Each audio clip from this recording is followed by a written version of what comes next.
Okay. Goods and service tax, GST. Okay.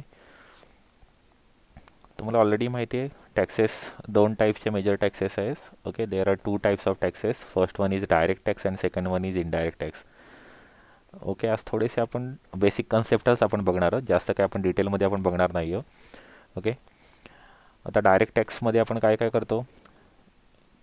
Okay, direct tax is a kind of charge which are impose directly on the tax payer. म्हणजे tax payer जो आहे तो directly pay करतो. Okay, तो directly गव्हर्नमेंटला पे करतो. Okay, direct टॅक्समध्ये tax shift केला जाऊ शकत नाही. म्हणजे ज्या पर्सनला टॅक्स पे करायचं तोच पर्सन टॅक्स पे करणार आहे. दुसरा पर्सन काय टॅक्स पे करू शकणार नाही, त्याचं टॅक्स त्यालाच पे करायचं आहे. ओके, तर याच्यामध्ये काही एक इन्कम टॅक्स येऊ शकतात, वेल टॅक्स येऊ शकतात डायरेक्ट टॅक्समध्ये.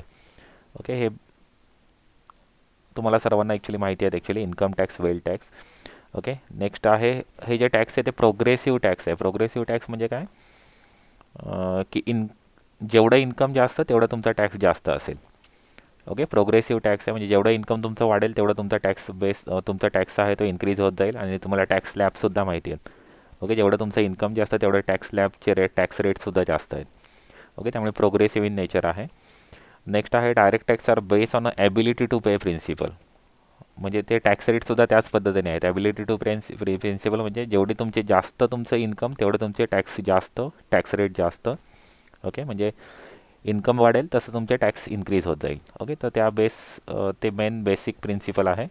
ओके, जेवढे तुम्ही जास्त इन्कम अर्न करणार आहे तेवढं तुम्हाला जास्त टॅक्स पे करावे लागणार आहे, तेवढं तुमचा रेट ऑफ टॅक्स जास्त असणार आहे. ओके, कारण की आत्ताच्या करंट 115 BSCच्या नुसार तुम्ही कधी मोर दॅन कधी 15 लॅक्स कधी मिळवत असाल तर तुम्हाला 30% टॅक्स ब्रॅकेटमध्ये येतं. आणि ओल्ड टॅक्स स्लॅबनुसार तुम्ही कधी मोर दॅन 10 लॅक्स कधी इन्कम असेल तर तुम्हाला 30% टॅक्स स्लॅब आहे. म्हणजे टॅक्स स्लॅब जेवढे तुम्ही टॅक्स इन्कम जास्त अर्न करणार आहात तेवढं तुम्हाला ॲक्च्युली टॅक्स जास्त पे करावे लागतील. आणि रिव्हर्स केस आहे म्हणजे सेकंड केस आहे, आपले सेकंड टॅक्सेस आहेत ते इनडायरेक्ट टॅक्सेस आहेत. ओके, तर इनडायरेक्ट टॅक्समध्ये बेसिक काय म्हणजे रिव्हर्स आहे. डायरेक्ट टॅक्समध्ये तुम्ही डायरेक्टली जे टॅक्स पर्सन होता तो ॲक्च्युली डायरेक्टली गव्हर्नमेंटला टॅक्स पे करत होता. पण इनडायरेक्ट टॅक्समध्ये तो इनडायरेक्टली पे करणार आहे. त्याला माहीतसुद्धा होणार नाही आहे का त्याने टॅक्स पे केलेत. म्हणजे आता तुम्ही आता बऱ्याच वेळेस आपण इनडायरेक्ट टॅक्स आपण पे करतो पण आपल्याला माहीतसुद्धा होत नाही की आपण ॲक्च्युली टॅक्स पे केला आहे की नाही ते. ओके, तर ते इनडायरेक्ट टॅक्सेस आहेत. म्हणजे आपण हॉटेलमध्ये गेलो, हॉटेलमध्ये आपण लंच केलं तर आपण जे आपण बिल पे करतो त्याच्यामध्ये GST इन्क्लुडिंग असतं. पण आपण GST आपण पे करतो पण ते आपल्याला समजत नाही, ते इनडायरेक्टली आपण पे करत असतो म्हणून त्याला नावच दिलेलं आहे indirect tax. Okay, indirect tax is one that can be shifted by the taxpayer to someone else. Okay, indirect टॅक्समध्ये आपण जे टॅक्स आता आपण फायनल कधी कन्झ्युमर असू तर फायनल कन्झ्युमर तो टॅक्स ॲक्च्युली शिफ्ट करू शकत नाही. पण जे मॅन्युफॅक्चरर आहे, होलसेलर आहेत, रिटेलर आहेत, ते ते त्यांचं जे टॅक्स आहे ते बर्डन ते दुसऱ्या पर्सनवरती शिफ्ट करतात. ओके, म्हणजे फर्स्ट मॅन्युफॅक्चरर जे टॅक्स पे करतो आहे ते तो दुसऱ्या पर्सनला ॲक्च्युली शिफ्ट करतो आहे. जसं त्यांनी कधी होलसेलरला कधी विकलं तर तो त्याचा जो टॅक्स बर्डन आहे तो होलसेलरवरती टाकतो. म्हणजे अशा पद्धतीने ते टॅक्सेस ॲक्च्युली शिफ्ट होत आहेत. ओके, टॅक्स आपण शिफ्ट करू शकतो. नेक्स्ट सेकंड आहे it incidence is born by the consumer. Okay, final consumer आहे तो डायरेक्टली टॅक्स बॉर्न करतो आहे. म्हणजे पहिल्यापासून जेवढे पर्सन्स आहेत तेवढे जरी टॅक्स जरी पे करत असले तरीसुद्धा मेन टॅक्स कलेक्शन कोणाकडून होतं तर कन्झ्युमरकडूनच. अल्टिमेट कन्झ्युमर आहे तो टॅक्सेस पे करतो आहे. इतर जे सर्वजण आहेत ते जे टॅक्सेस जे पे करत आहेत ते रिकवर करत आहेत कन्झ्युमरकडून.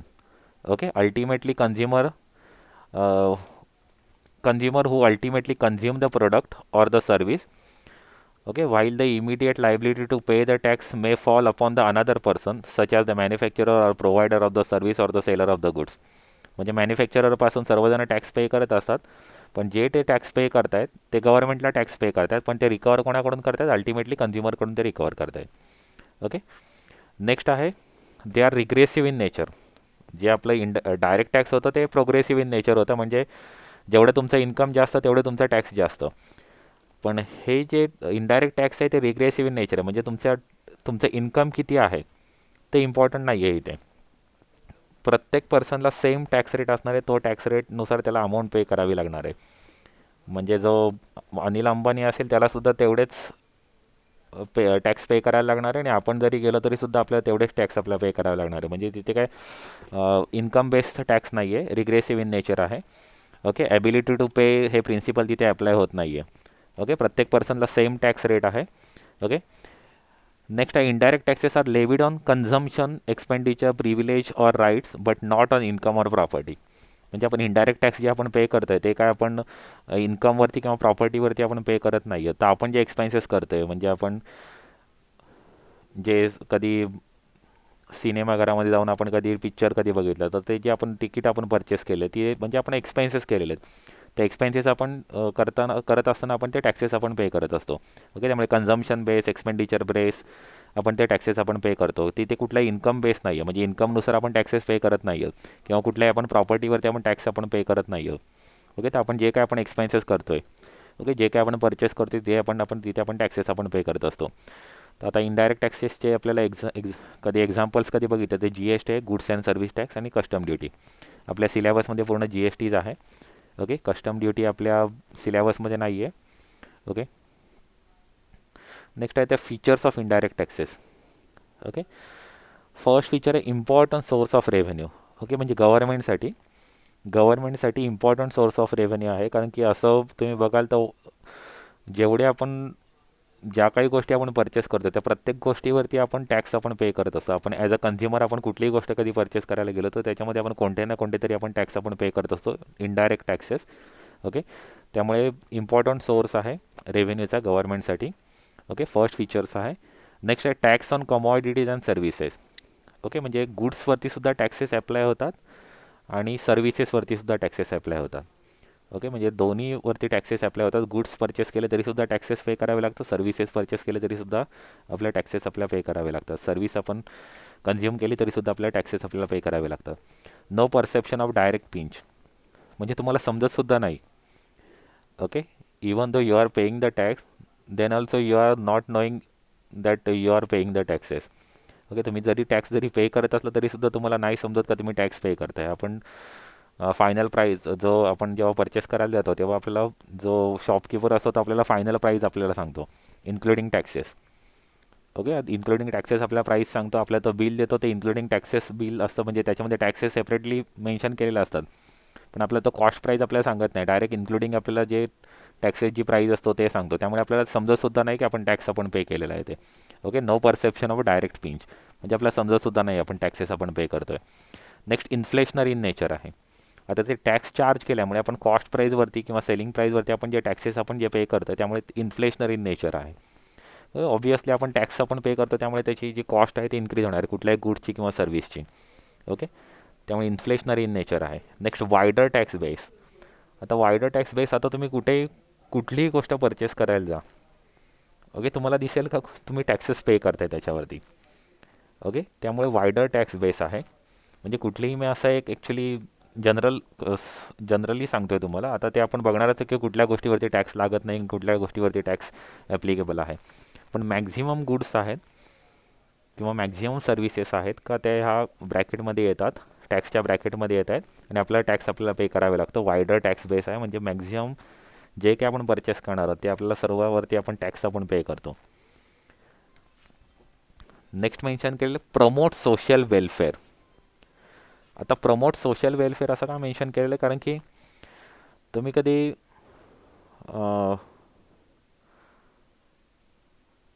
काही जे प्रोडक्ट्स आहेत, म्हणजे आता ॲग्रिकल्चर प्रोडक्ट्सवरती टॅक्सेस नाही आहेत, किंवा तुम्ही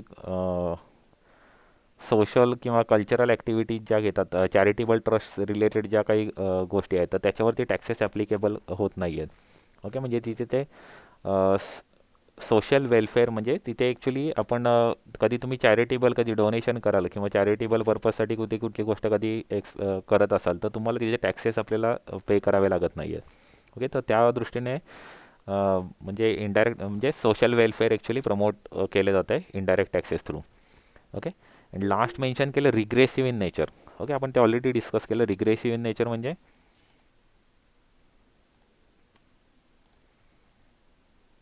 ओके, रिग्रेसिव्ह इन नेचर म्हणजे आता आपण डिस्कस केलं ते की कुठल्याही तिथे काय बोलतात त्याला, it is not depends on the income or income of the person, income of the taxpayer.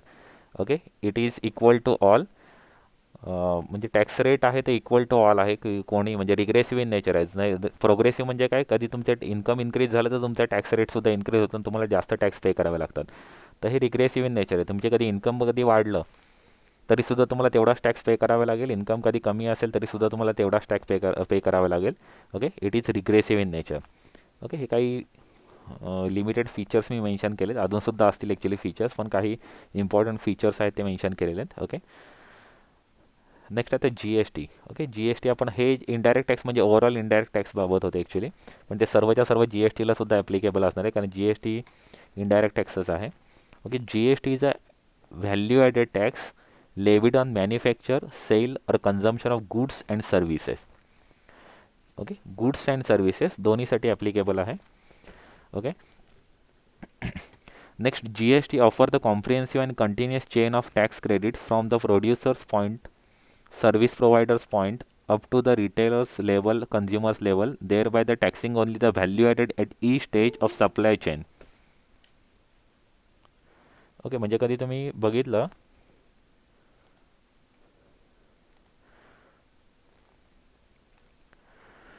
तर आपण जे टॅक्सेस जे पे करतो याच्यामध्ये जी एस टीमध्ये आपण जे टॅक्सेस पे करतो ते व्हॅल्यू ॲडिशन जेवढे होणार तेवढ्यावरती टॅक्सेस पे केले जातात. म्हणजे मॅन्युफॅक्चररला कधी ती गोष्ट कधी तो 100 रुपीजला कधी सेल करत असेल, त्याच्यावरती कधी टॅक्स कधी तो 10 रुपीज कधी पे करत असेल. ओके, म्हणजे टोटल अमाऊंट तो कन्झ्युमरकडून कधी कलेक्ट करत असेल 110 रुपीज. ओके, म्हणजे समजा तो होलसेलरला पे करतो आहे. ओके, तर होलसेलरला जेव्हा तो होलसेलर जेव्हा ते अमाऊंट जेव्हा तो गव्हर्नमेंटला जेव्हा पे करणार आहे, तेव्हा तो जे त्याने ऑलरेडी जे 10 रुपीज ऑलरेडी पे केले त्याचं इनपुट टॅक्स तो घेणार आहे, इनपुट टॅक्स क्रेडिट त्याचं अवेल करणार आहे. आणि रिमेनिंग जे टॅक्स आहे त्याच्यावरती तो पेमेंट करणार. रिमेनिंग जे टॅक्स असणार आहे किंवा ॲडिशन तो जेवढे करणार आहे त्याच्यावरतीच तो फक्त टॅक्स पे करणार आहे. ओके, त्यामुळे जेवढं व्हॅल्यू ॲडिशन होणार आहे त्याच्यावरती त्याला टॅक्स पे करावा लागणार आहे. जसजसे मॅन्युफॅक्चररकडून होलसेलरकडून रिटेलरकडे, तर जसं ते जे व्हॅल्यू ॲडिशन होणार आहे त्या व्हॅल्यू ॲडिशनवरती ते फक्त टॅक्स पे करणार आहेत. आणि त्यांनी जे ऑलरेडी जे टॅक्स पे केलं आहे त्याच्यावरचं त्यांनी ते क्रेडिट घेणार आहेत, इनपुट टॅक्स क्रेडिट ते घेणार आहेत. ओके, त्यामुळे मेन्शन केलेलं आहे की जेवढे व्हॅल्यू ॲडिशन होणार आहे ते प्रत्येक स्टेजमध्ये, तर त्या प्रत्येक स्टेजला ते व्हॅल्यू ॲडिशनवरती ते टॅक्स पे करणार आहेत. ओके, नेक्स्ट मेन्शन केलं आहे the supplier at each stage is permitted to avail the credit of G S T. आता जे सांगितलं ते जे ऑलरेडी त्यांनी टॅक्स पे केलेलं असणार त्याचं क्रेडिट तो घेऊ शकतो. ओके, जी एस टीमध्ये. Okay, only the final consumer bears the G S T charge by the last supplier in the supply chain with set off benefit at all the previous stages. Okay, म्हणजे प्रत्येक स्टेजला जेवढं ज्यांनी tax pay केलेला आहे त्या प्रत्येक tax जो पे केलेला आहे त्याचं जे इनपुट टॅक्स क्रेडिट आहे, जो टॅक्स क्रेडिट आहे ते टॅक्स क्रेडिट ते प्रत्येक पर्सन घेणार आहे. फक्त फायनल कन्झ्युमर टॅक्स क्रेडिट घेऊ शकत नाही आहे. फायनल कन्झ्युमर तो फायनली अमाऊंट पे करणार आहे. ओके, कन्झ्युमर ते अमाऊंट पूर्ण पे करणार आहे. ती कन्झ्युमरकडून जी अमाऊंट रिकवर झालेली आहे ती गव्हर्नमेंटला पे केली जाणार आहे. Okay, since only the value added at each stage is taxed under GST, there is no tax on tax or cascading effect of tax under GST system. Okay, GST does not differentiate between the goods and services, and thus the two are taxes at the single rate. Okay, पूर्वी काय होत होतं actually, before GST there are different taxes for the services and goods. Okay, some taxes are levied by the central government and some taxes are levied by the state government. म्हणजे गुड्सबाबत कधी बोलायचं झालं तर वॅट होतं ते state government charge करत होतो. आणि जे सी एस टी आहे, जे इंटरस्टेट गुड्स होत होते, ट्रान्सफर होत होते, त्याच्यामध्ये सी एस टी ॲप्लिकेबल होत होतं, सेंट्रल सेल्स टॅक्स ॲप्लिकेबल होत होतो. ओके, आणि एक्साईड ड्युटीसुद्धा ॲप्लिकेबल होते. एक्साईड ड्युटी मॅन्युफॅक्चरिंगवरती एक्साईड ड्युटी ॲप्लिकेबल होत होती. मग एक्साईड ड्युटी जी पे केली जात होती त्या एक्साईड ड्युटीवरती पुन्हा वॅट ॲप्लिकेबल होत होता. ओके, आणि जे सी एस टी जे पे केलं जायचं तर काही वेळेस जे सी एस टीचं जे क्रेडिट आहे ते वॅटमध्ये मिळत नव्हतं. ओके, त्यामुळे तिथे ॲक्च्युली कॅस्केडिंग इफेक्ट येत होतं. कॅस्केडिंग इफेक्ट म्हणजे टॅक्स ऑन टॅक्स, म्हणजे एक्साईड ड्युटीवरती वॅट पे केलं जात होतं. म्हणजे एक्साईड ड्युटी जे आपण टॅक्स पे करत होतो त्या एक्साईड ड्युटीवरती सुद्धा आपण टॅक्सेस पे करत होतो ॲडिशनल. ओके, आणि मग कधी आपण इंटरस्टेट्स अप्लाय केले तर जी सी एस टी आपण पे करत होतो त्या सी एस टीवरचे आपल्याला क्रेडिटसुद्धा मिळत नव्हते. ओके, तर अशा पद्धतीने टॅक्स ऑन टॅक्सचा इफेक्ट होत होता. जे अदर जे टॅक्सेस होते, म्हणजे जे एंट्री टॅक्स वगैरे होते, तर त्यावरती सुद्धा आपण टॅक्सेस आपण पे करत होतो. म्हणजे तिथे टॅक्स ऑन टॅक्स इफेक्ट होत होता. पण जी एस टीमध्ये तो आपण पूर्ण टॅक्स ऑन टॅक्स जो कन्सेप्ट होती ती म्हणजे कॅस्केडिंग इफेक्ट आपण कॅन्सल केलेलं पूर्ण. ओके, जी एस टीमध्ये. आता ते पूर्ण एक एक्झाम्पल ॲक्च्युली शो करणं ॲक्च्युली शो करू शकलो असतो, पण एवढं मला वाटतं तुम्हाला ते बेसिक कन्सेप्ट तुम्हाला ऑलरेडी माहिती आहे की टॅक्स ऑन टॅक्स ही जी कन्सेप्ट आहे ती जी एस टीमध्ये ॲक्च्युली अवॉइड केली जाते. जी एस टीमध्ये कॅस्केडिंग इफेक्ट ही कन्सेप्ट आहे ती होत नाही, म्हणजे कॅस्केडिंग इफेक्ट होत नाही. ओके, टॅक्स ऑन टॅक्स ही होत नाही ॲक्च्युली जी एस टीमध्ये. ओके, आता नेक्स्ट मेन्शन केलं why India needed G S T. Okay, G S T काय गरजेची आहे. द फर्स्ट आपण ऑलरेडी मेन्शन केलं डबल टॅक्सेशन होत होतं tax on tax. Tax on tax नाही, डबल टॅक्सेशन होतं. गुड्ससाठी सेपरेट होते टॅक्सेस आणि सर्व्हिसेससाठी सेपरेट टॅक्सेस होते. सर्व्हिसेससाठी सर्व्हिस टॅक्स होता, गुड्ससाठी व्हॅट होता आणि सी एस टी होता. ओके, तर हे डबल टॅक्सेशन होतं. तर मग त्याच्यासाठी जी एस टी आता एकाच ब्रॅकेटमध्ये आलेलं आहे. गुड्ससुद्धा आणि सर्व्हिसेससुद्धा दोन्ही एकाच ब्रॅकेटमध्ये आलेले आहेत. गुड्स असतील तरीसुद्धा त्याला जी एस टी ॲप्लिकेबल आहे, सर्व्हिसेस असतील तरीसुद्धा त्याला जी एस टीच ॲप्लिकेबल आहे. ओके, त्यामुळे जी एस टी इम्पॉर्टंट होतं. Non inclusion of several local levies in state watt such as a luxury tax, entertainment tax. म्हणजे जेव्हा आपण वॅट ॲप्लिकेबल होत होतं ना, जेव्हा आपण वॅट जेव्हा पे करत होतो ना, तर त्या सिच्युएशनमध्ये सुद्धा वॅटसुद्धा सर्व गोष्टींवरती ॲप्लिकेबल नव्हता. तर watt, luxury tax, entertainment tax अजून आपल्याला सेपरेट आपल्याला पे करावे लागत होते. ओके, म्हणजे जरीसुद्धा वॅट असलं तरीसुद्धा आपल्याला हे सेपरेट टॅक्सेस आपल्याला अजून एक्स्ट्रा पे करावे लागत होते. त्यामुळे त्या लोकल टॅक्सेस सेपरेटली आपल्याला पे करायला लागत होते. त्यामुळे ॲडिशनल टॅक्स बर्डन यायचं. ओके, तर ते इथे जी एस टीमध्ये अवॉइड केले, कारण एंटरटेनमेंट टॅक्स, लक्झरी टॅक्स हे सर्व ॲबॉलिश झालेले आहेत. ओके, ते सबसम झालेले आहेत जी एस टीमध्ये. Okay, next cascading effect of tax on account of levy of non vatable C S T and inclusion of CENVAT in the value of imposing VAT. Okay, तर म्हणजे पूर्वी cascading effect होत होता, म्हणजे tax on tax म्हणजे excise ड्युटीवरती आपण VAT पे करत होतो. नेक्स्ट सी एस टी आपण पे करत होतो, त्या सी एस टीवरती आपल्याला इनपुट टॅक्स क्रेडिट अवेलेबल होत नव्हतं. तर अशा पद्धतीच्या गोष्टी होत होत्या. त्यामुळे आपण टॅक्स ऑन टॅक्स आपण होत होतं. तर तो कॅस्केडिंग इफेक्ट होता, तो जी एस टीमुळे ॲक्च्युली आपण ओव्हरकम करू शकलो त्या टॅक्स ऑन टॅक्स कन्सेप्टवरती. ओके, म्हणजे आपण टॅक्सवरती आपण टॅक्स आता पे करत नाही आहोत. ओके, जी एस टीमुळे. Next non integration of VAT and service tax. Okay, जे पूर्वी आपण जे करत होतो तेव्हा वॅट आणि सर्व्हिस टॅक्स हे मर्ज केलेले नव्हते. म्हणजे वॅटचं सेपरेट कॅल्क्युलेशन होतं, सर्व्हिस टॅक्सचं सेपरेट कॅल्क्युलेशन होतं. ओके, त्यामुळे आपल्याला गरज आहे की जी एस टी आपण इंट्रोड्यूस करावा, अशी गरज पडली actually. No CENVAT after the manufacturing stage. Okay, हे काही actually why G S T needed actually, इंडियाला का जी एस टीची गरज होती त्याबद्दलचे काही पॉईंट्स आहेत. नेक्स्ट आता जी एस टी ॲक्च्युली काय आहे. ओके, तर पूर्वी ना आत्तासुद्धा बोलतात actually one nation one tax. Okay, आत्तासुद्धा बोलतात वन नेशन वन टॅक्स, पण ॲक्च्युली तसं नाही आहे ॲक्च्युली. खरे ॲक्च्युली 4 टॅक्सेस आहेत ॲक्च्युली. ओके, 4 टॅक्सेस आहेत. ओके, पण ते ॲक्च्युली जी एस टी अंडरच येतात actually. G S T under actually आपण 4 टॅक्सेस आहेत. वन नेशन वन टॅक्स ही जी कन्सेप्ट आहे ती इंट्रोड्यूस केली आहे, पण ॲक्च्युली ते ड्युएल जी एस टी आपण मॉडेल आपण घेतलेलं आहे. Dual G S T model आहे. म्हणजे काही जे जी एस टी आहे ती स्टेट गव्हर्नमेंट कलेक्ट करतं आणि काही जी एस टी आहे ती सेंट्रल गव्हर्नमेंट कलेक्ट करतं. कारण की आपली जी इंडियाची जी स्टेट स्ट्रक्चर आहे, जे कंट्रीचं जे स्ट्रक्चर आहे, त्यामुळे आपल्याला ड्युएल जी एस टी आपल्याला मॉडेल आपल्याला ॲक्सेप्ट करावं लागलं. ड्युएल जी एस टी मॉडेलमध्ये आपण स्टेट गव्हर्नमेंट काही टॅक्सेस कलेक्ट करतं, काही टॅक्सेस आहेत ते सेंट्रल गव्हर्नमेंट कलेक्ट करतं. ओके, म्हणजे जी एस टीमध्येच जी एस टीमध्ये 4 टॅक्सेस येतात. Okay, C G S T, S G S T, U T G S T, I G S T. Okay, तर 4 टॅक्सेसपैकी okay S G S T, U T G S T state government आणि union territory collect करते आणि I G S T आणि C G S T central government collect करतं. Okay, center and state simultaneously levy GST on the taxable supply of the goods and services or both, which take place within the state or union territory. Thus, the tax is imposed concurrently by the center and states. That is, center and state simultaneously tax goods and services. Okay, तेच आता सांगितलं ते की taxes state government आणि central government दोघेसुद्धा charge करतात आणि दोघेसुद्धा ती taxes collect करतात.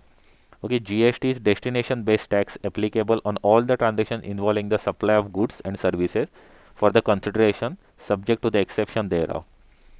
Okay, GST destination base. Okay, जे फायनल जो कंझ्युमर असणार आहे, जे फायनल जिथे गुड्स पोहोचणार आहे, जिथे फायनल गुड्स युटिलाइज होणार आहेत, ओके, तिथून आपण टॅक्स आपण कलेक्ट करतोय. ओके, म्हणजे कंझ्युमरकडून आपण फायनली आपण टॅक्स आपण कलेक्ट करतोय आणि तो आपण गव्हर्नमेंटला आपण पे करतोय इन स्टेजेस. म्हणजे जसं आपण व्हॅल्यू ॲडिशन होणार आहे तसं आपण त्यावरचा जो टॅक्स आपण पे आपण करत जाणार आहेत गव्हर्नमेंटला. ओके,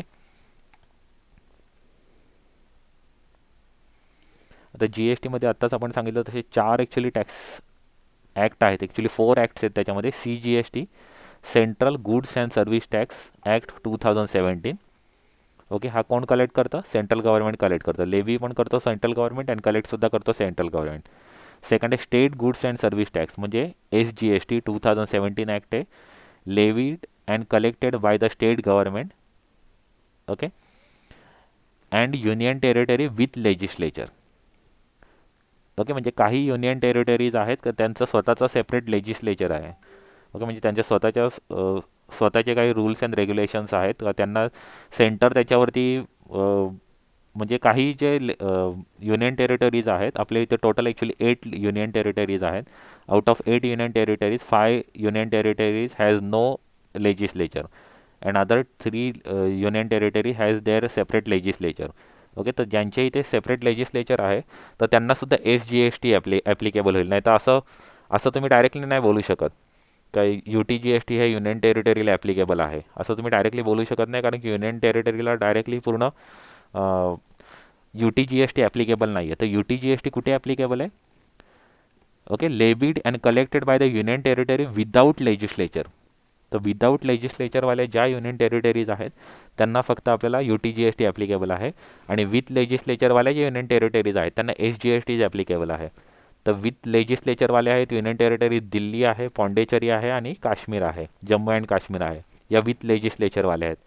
टोटल आपल्या इथे 28 स्टेट आहेत आणि 8 युनियन टेरिटरीज आहेत. तर त्यातल्या 8 युनियन टेरिटरीजमधल्या 3 युनियन टेरिटरीज आहेत का त्यांना लेजिस्लेचर ऑलरेडी आहे, त्यामुळे त्यांना SGSTच ॲप्लिकेबल आहे. ओके, म्हणजे 28 state plus 3 union territories. 3 union टेरिटरीजमध्ये दिल्ली, पॉंडेचेरी अँड जम्मू अँड काश्मीर, तर यांना SGST ॲप्लिकेबल आहे. आणि UTGST जे अदर जे 5 जे युनियन टेरिटरीज आहेत तर त्यांना ॲप्लिकेबल आहे. तर ते अदर 5 आहेत अंदमान अँड निकोबार. एक मिनिट सांगतो आहे बघा. अदर 5 कुठल्या आहेत? 8 युनियन टेरिटरीज आहेत. त्या 8 युनियन टेरिटरीजमधल्या ज्या 3 आहेत दिल्ली, पॉंडेचेरी अँड जम्मू अँड काश्मीर यांना लेजिस्लेचर आहे, त्यामुळे त्यांना SGST ॲप्लिकेबल आहे. ओके, हे जे आता आपण जे सांगितलं त्यांना SGST ॲप्लिकेबल आहे. Okay, 28 state plus 3 union territories यांना SGST ॲप्लिकेबल आहे. आणि हे जे खाली जे दिसत आहेत या सर्वांना विदाऊट लेजिस्लेचरवाले युनियन टेरिटरीज आहेत. त्याच्यामध्ये लक्षद्वीप आहे, दमण अँड दीव, दादरा अँड नगर हवेली. आता हे ॲक्च्युली कंबाईन झालेलं आहे. ओके, पूर्वी ते सेपरेट होतं, आता कंबाईन कधी झालेलं हे पण इथे मेन्शन केलेलं आहे. ॲक्च्युली 26 जानेवारी 2020ला हे ॲक्च्युली मर्ज झालेले आहेत. Daman and Diu and Dadra and Nagar Haveli. पूर्वी हे सेपरेट होते, दमण अँड दीव सेपरेट होतं आणि दादरा अँड नगर हवेली सेपरेट होतं. आता हे 26 जानेवारी 2020ला ॲक्च्युली ते मर्ज झालेले आहेत. Okay, merge in one single union territory. Okay, next Andaman and Nicobar, 3rd union territory. Next आहे लडाख. तर लडाखसुद्धा नवीन ॲक्च्युली क्रिएट झालेली 2019ला. Ladakh has been made union territory with effect from 31 October 2019. Okay, from the 31 October 2019 Ladakh has a separate union territory. Okay, next आहे Chandigarh. Okay, अशा पद्धतीने 5 union territories आहे without legislature. Okay, it is covered under UTGST. Okay, तर यांना कुठली applicable होईल? UTGST applicable होईल. Okay, आणि जे वरचे आहेत जे 28 स्टेट्स आहेत, 28 states. Okay, 28 states and 8 union territory. Out of 8 union territory 28 states and 3 union territory, तिथे आपल्याला SGST ॲप्लिकेबल असणार आहे. ओके, आणि जे हे 5 जे युनियन टेरिटरीज आहेत विदाऊट लेजिस्लेचर ओके, त्यांना UTGST ॲप्लिकेबल असणार आहे. त्यामुळे एक गोष्ट लक्षात ठेवा, UTGST हे युनियन टेरिटरीला ॲप्लिकेबल आहे असं ॲक्च्युली जनरल स्टेटमेंट करणं रॉंग आहे. ओके, UTGST ॲप्लिकेबल आहे युनियन टेरिटरीला without legislature. Okay, having no legislature, त्यांना फक्त ॲप्लिकेबल आहे. तर त्याच्यामध्ये कोणत्या कोणत्या 5 आहेत, तर फर्स्ट युनियन टेरिटरी आहे लक्षद्वीप. ओके, फर्स्ट आहे लक्षद्वीप, सेकंड आहे Diu and Daman and Diu and Nagar Dadra and Nagar Haveli, ही सेकंड आहे. Third Andaman and Nicobar island आणि नेक्स्ट आहे लडाख आणि लास्ट आहे चंदीगड. ओके, तर हे तुम्हाला लक्षात ठेवायचं आहे, कारण हे जे आता एवढंच तुम्हाला लक्षात ठेवायचं नाही आहे, तर ह्या प्रत्येक स्टेटमध्ये काही इम्पॉर्टंट ज्या सिटीज आहेत ना, ते सुद्धा तुम्हाला लक्षात ठेवणं गरजेचं आहे. ओके, कारण त्या कुठल्या कुठल्या स्टेटमध्ये कुठल्या कुठल्या सिटी येतात ते सुद्धा तुम्हाला लक्षात ठेवणं गरजेचं आहे. जसं अहमदनगर आहे ते गुजरातमध्ये आहे, मुंबई आहे ते महाराष्ट्रामध्ये आहे. ओके, अशा पद्धतीने काही इम्पॉर्टंट ज्या सिटीज आहेत त्या तुम्हाला लक्षात ठेवणं गरजेचं आहे, कारण की जे तुम्हाला क्वेश्चन्स येतात त्या क्वेश्चनमध्ये सिटीज मेन्शन केलेल्या असतात. Very few times they provide their state name. Okay, कधी स्टेट नेम कधी दिलेलं नसेल तर आपल्याला कन्फ्युजन होतं. ओके, मुंबई आणि पुणे मेन्शन केलं, तर आता आपण महाराष्ट्रामध्ये राहतो त्यामुळे आपल्याला माहिती आहे का मुंबई आणि पुणे एकच सिटी आहे, त्यामुळे आपण तिथे इंट्रास्टेट ट्रान्झॅक्शन होईल. ओके, कारण इंट्रास्टेट ट्रान्झॅक्शन होईल म्हणजे एकाच सिटी एकाच कंट्री एकाच स्टेटमध्ये ते दोन्ही सिटीज असल्यामुळे. ओके ओके, मग त्यामुळे तुम्हाला ते फक्त लक्षात ठेवणं गरजेचं आहे कुठली सिटी आणि कुठलं स्टेट आहे त्याचं. ओके, तर ते सुद्धा तुम्हाला लक्षात ठेवणं गरजेचं आहे. ओके, नेक्स्ट आहे लास्ट आहे इंटरस्टेटचा. आता हे इंट्रास्टेट ह्या तीन ह्या ज्या टॅक्सेस आहेत म्हणजे CGST, SGST आणि UTGST, हे 3 टॅक्सेस ॲप्लिकेबल आहेत.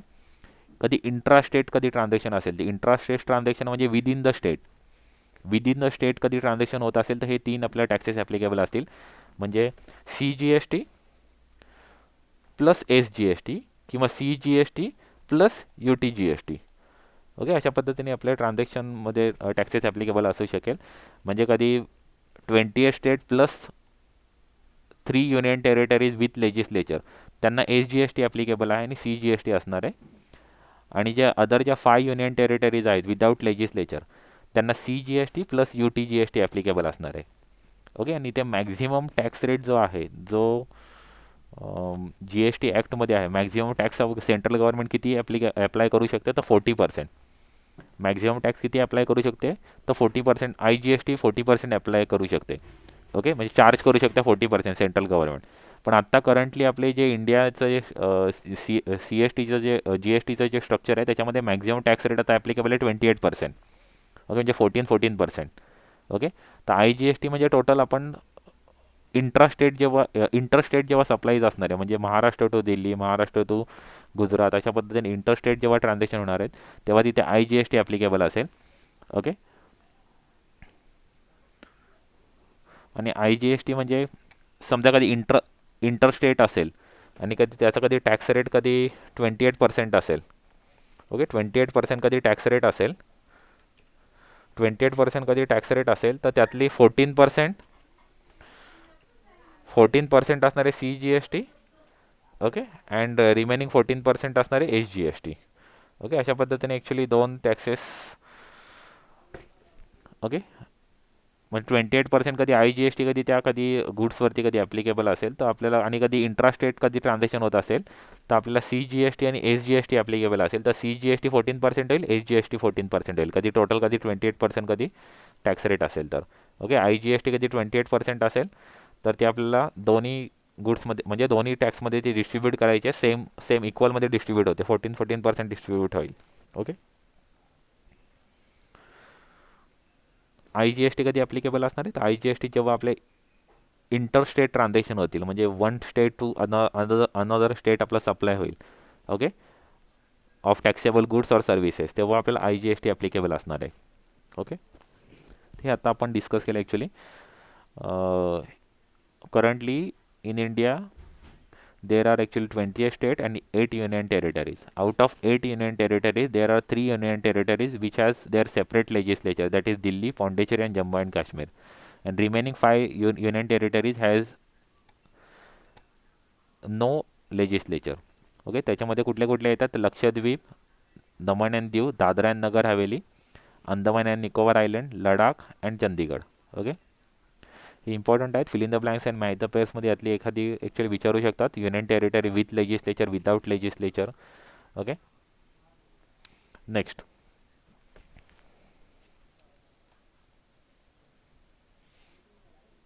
ओके, नेक्स्ट बेनिफिट्स मेन्शन केलेत. What are the benefits of GST? Okay, GST is a win-win situation for the entire country. It brings benefit to all the stakeholder of the industry, government, and the consumer. The significant benefits of GST are discussed here in under here under. Okay, the benefits to economy. Okay, इकॉनॉमीला काय, creation of unified national market. Okay, एक single market ब्रॅकेटमध्ये actually आलेले आहेत.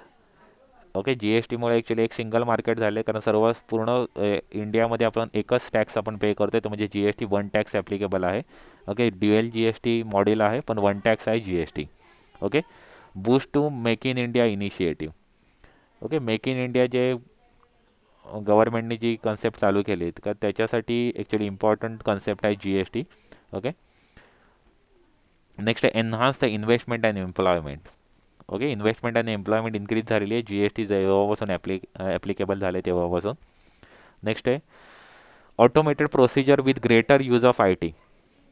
Okay, automatically track केले जाते actually goods जेव्हा आपण GSTमध्ये आपण जे एनरोल जेव्हा करतो तेव्हा ते त्याला ट्रान्झॅक्शन आपल्याला ऑनलाईन आपल्याला एंट्री करावी लागते. त्यामुळे ते ट्रान्झॅक्शन्स आहेत ते ऑटोमॅटिक ॲक्च्युली ट्रॅक केले जातात.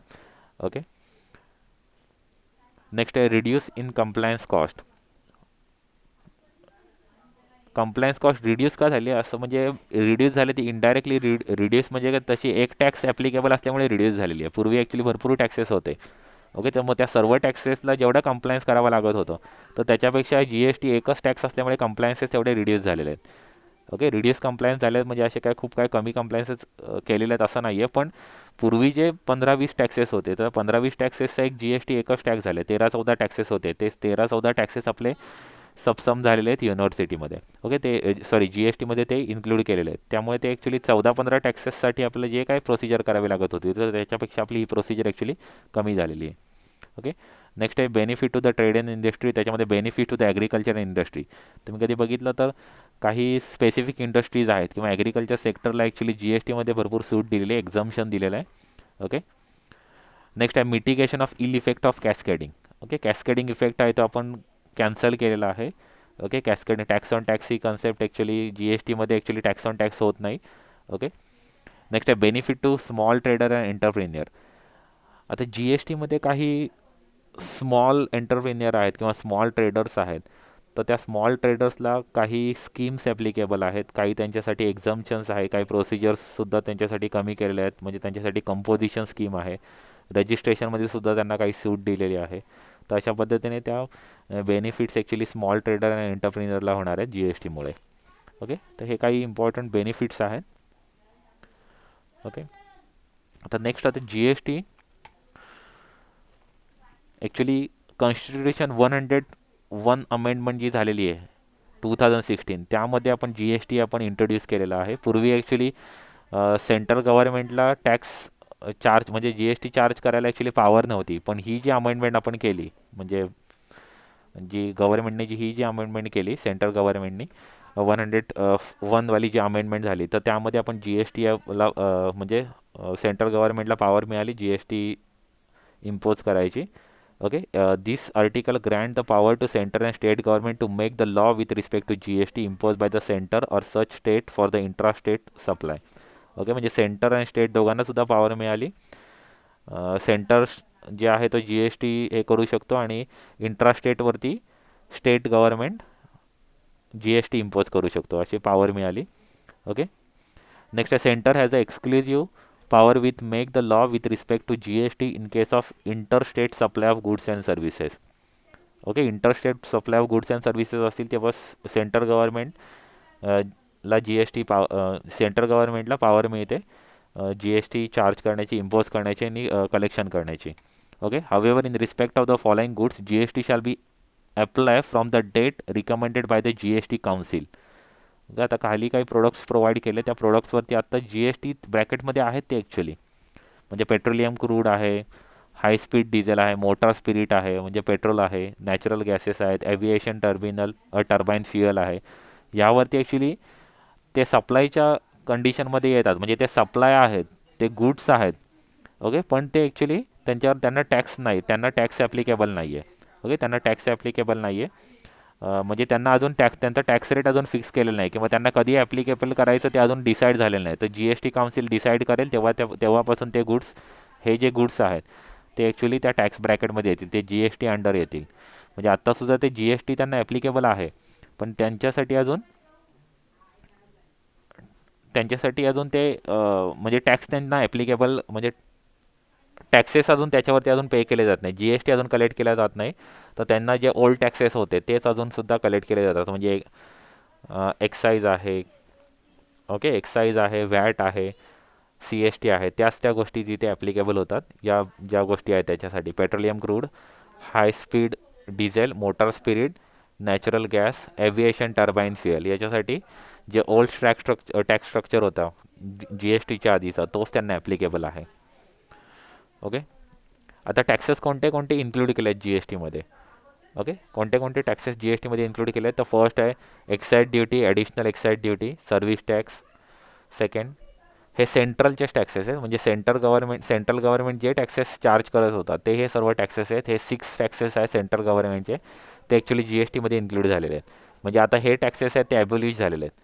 ओके, हे सर्व टॅक्सेस आता ॲबोलिश झालेले आहेत आणि ते सर्व एकाच ब्रॅकेट अंडर आले, ते म्हणजे जी एस टी अंडर आलेले आहेत. ओके, तर त्याच्यामध्ये central excise duty, additional excise duty, service taxes, excise duty under medicinal and toilet preparation act, countervailing duty, special countervailing duty, central sales tax, central surcharge and cess on in so far as they relate to the supply of goods and services. या सर्वांवरती पहिल्यांदा central government actually taxes charge करत होता, म्हणजे हे सर्व taxes actually charge करत होता आणि कलेक्ट करत होता. पण आता ते ॲक्च्युली सर्व जी एस टीमध्ये इन्क्लूड केलेले आहेत. सेम सिच्युएशन स्टेट गव्हर्नमेंटचे कोणते कोणते टॅक्सेस इन्क्लूड केले आहेत जी एस टीमध्ये. तर state surcharge, cess, so far as they relate to the supply of goods and services. Okay, म्हणजे काही सरचार्ज होते, काही सेस होते, ते इन्क्लूड केले जी एस टीमध्ये इन्क्लूड केले ते. Next entertainment tax. Okay, next आहे tax on lottery, betting and gambling. Next entry tax, all form, purchase tax. Next VAT, sales tax, luxury tax, tax on advertisement. Okay, सर्व जे हे taxes आहेत तो पहिले स्टेट गव्हर्नमेंट चार्ज करत होता, आता ते जी एस टी अंडर आलेले आहेत. त्यामुळे हे सर्व टॅक्सेस आता ॲबोलिश झालेले आहेत आणि ते जी एस टीमध्ये सबसम झालेले आहेत. ओके, ते ती कन्सेप्ट त्याला मेन्शन केलं subsume. Okay, subsume in G S T म्हणजे ते आता ॲबोलिश केलेत आणि ते जी एस टी त्याच्या बदल्यामध्ये चार्ज केली जाते. ओके, म्हणजे हे टॅक्सेस आता हे टॅक्सेसच्या बदली जी एस टी चार्ज केला जातो आहे. ओके, तर त्या कन्सेप्टला नाव दिलं subsume in G S T, taxes to be subsume in G S T. Okay,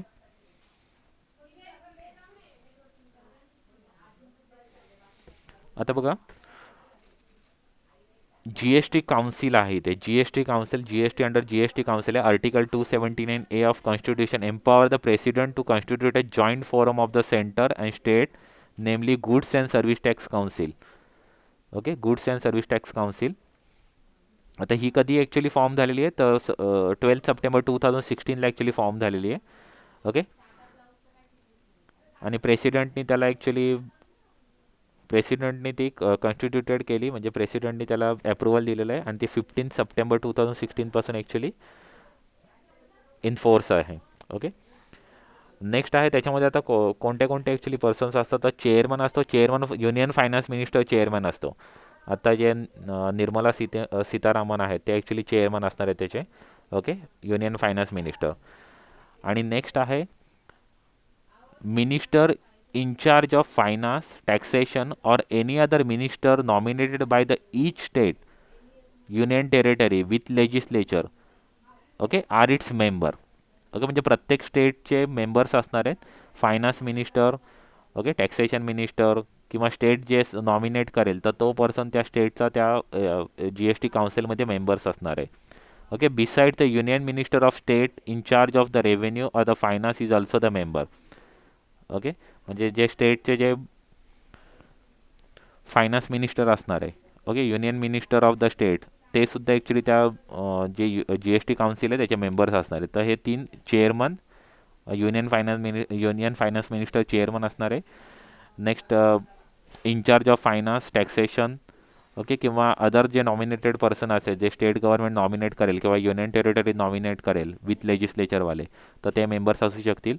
आणि युनियन मिनिस्टर असतील ऑफ स्टेट, तर ते सुद्धा या काउन्सिलचे मेंबर्स असतील. ओके, तर अशा पद्धतीने जी एस टी काउन्सिल आहे. तर G S T what are the functions of the G S T council. तर G S T council actually काय काय टॅक्स रेट डिसाईड करते, एक्झम्पशन्स, नोटिफिकेशन किंवा थ्रेशोल्ड लिमिट असेल ते डिसाईड करते. नेक्स्ट डिस्प्यूट रिझॉल्युशनचं ॲक्च्युली वर्क करते. Next G S T legislature legislation include the rules and notification. म्हणजे ही जी जी एस टीचे ॲक्च्युली फंक्शन्स आहेत, या सर्व गोष्टी डिसाईड करणं, त्याच्यावरती वर्क करणं. Okay okay. आणि जी एस टी काउन्सिल आपण मगाशीच आपण डिसाईड म्हणजे डिस्कस केलं. It shall also recommended the date on which the G S T be levied on. जे मगाशी जे प्रोडक्ट डिसाईड केले त्याच्यावरती कधी आपल्याला जी एस टी लेवी करायचे ते सुद्धा डिसाईड करणारी जी एस टी काउन्सिलच. Okay, petroleum crude, high speed diesel, motor spirit म्हणजे petrol, natural gas, aviation turbine fuel, ह्या ज्या गोष्टी त्याच्यावरती जी एस टी कधी लेवी करायचं आहे, जी एस टी कधी त्याला ॲप्लिकेबल करायचं ते ॲक्च्युली डिसाईड केलं जाणार आहेत. आणि ते कोण डिसाईड करणार आहे? G S T council decide करणार आहे. ओके. नेक्स्ट अजून एक इथे ॲक्च्युली आहे, ते म्हणजे goods and service tax network.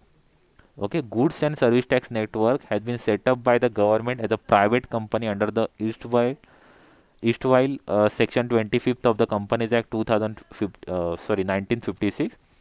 GSTN would provide the three front and service to the taxpayer, namely registration, payment, returns. आता हे ॲक्च्युली या सर्व गोष्टी actually G S T N करतं. एक प्रायव्हेट कंपनी आहे, पण ती very soon it will be the government company. Okay, ती थोड्याच दिवसामध्ये गव्हर्नमेंट कंपनी होण्याचे ॲक्च्युली चान्सेस आहेत. ओके, तर इथे ॲक्च्युली काय फंक्शन्स आहेत, तर रजिस्ट्रेशन करून देते, रिटर्न्स फाईल केले जातात, accounting of the fund transfer between the central and state हे सुद्धा G S T N actually करतं. Forward of the returns to the centre and state authorities, computation and settlement of I G S T. Next आहे matching of tax payment details with the bank network. Next, providing the various MIS report to the center and state government based on the taxpayer return information. Okay. Next, providing analysis of the taxpayer's profile and running the matching engine for matching, reversal and reclaim of the input tax credit. या सर्व गोष्टी ज्या आहेत ते जी S T N करतं. त्याला short फॉर्ममध्ये actually G S T N असं ॲक्च्युली यूज केलं जातं, goods and service tax network. Okay, goods and service tax network. Okay, तर ह्या ॲक्च्युली एक ओव्हरव्ह्यू आहे जी एस टीचा. ॲक्च्युली जी एस टी काय आहे, जी एस टीमध्ये काय त्या कोणत्या कोणत्या गोष्टी आहेत. आपण नेक्स्ट लेक्चरला आपण डेफिनेशन्स आपण बघणार आहोत, इम्पॉर्टंट डेफिनेशन. ओके, त्या डेफिनेशन्स आपण नेक्स्ट लेक्चरला आपण डिस्कस करूया.